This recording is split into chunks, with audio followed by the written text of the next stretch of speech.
Umiiwas talaga ako sa may pamilya since I've been to a not so good relationship. Hi mga love! So for today, I will be sharing with you kung ano nangyari or yung organic encounter natin kanina since Chinese New Year. Meron akong nakasama somewhere and chinek-in niya ako. Actually, pares namin gusto mag-check-in pero nabigla ako sa nangyari. But anyway, while doing that, I'll share to you how I do my skincare routine as well as kung anong iniinom natin sa gabi.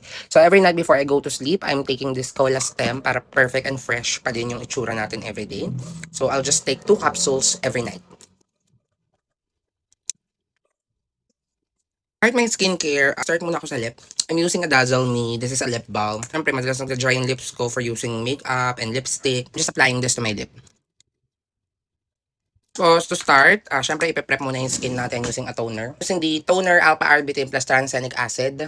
Yan. Nag-i-spray lang tayo sa mukha ng ganito. Well, going back, so Chinese New Year kasi ngayon, and most of the time, kapag mga shared services or support group lang tayo sa BPO, wala tayong duty or wala tayong pasok every holiday. So, since Chinese New Year nga, I take advantage of that to open a dating app. Wait lang. And since I'm working in Bridgetown, meron ako nakamatch nearby. Tapos, nag-decide kami mag-meet after our shift. So, good news, parehas naman nag-end yung shift namin around 1 a.m. or 2 a.m. Nag-check-in kami somewhere. And then, syempre, before we go there, may mga bagay kami pinag-usapan. Tinek ko muna kung ano yung schedule ko since every night, iba-iba yung routine ko. I'll just post it here. Ilalagay ko na lang yung mga schedule ko every Mondays to Sunday kasi every night dapat nagre-rest din yung skin natin. Tuyo na natin siya with the help of yung pinakamamahal na Dyson blower. So, ginamit na pampatuyo. Following my routine since today is retinol day, I'm using a retinol serum by Brand Glamour. So what I'm doing is just, I'm getting a small pea size. Ayan. So kapag kasi laki na siya ng buto ng gulay, yun yung i-apply natin sa face.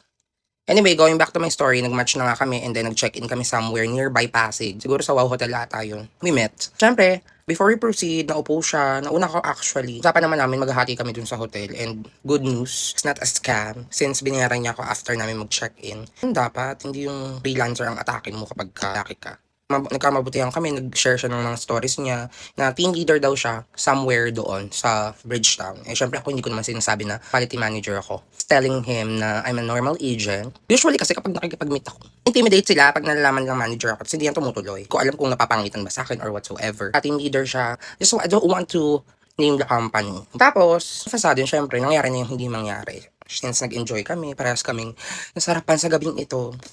Ang hindi ko lang talaga matanggap, yung tapos na kami, doon niya inamin sa akin na meron siyang pamilya. All of a sudden, I'm expecting na akala ko ito na naman siya. Mag-i-start na sana yung love life natin by that time since nagkaroon naman kami ng chemistry. It's just that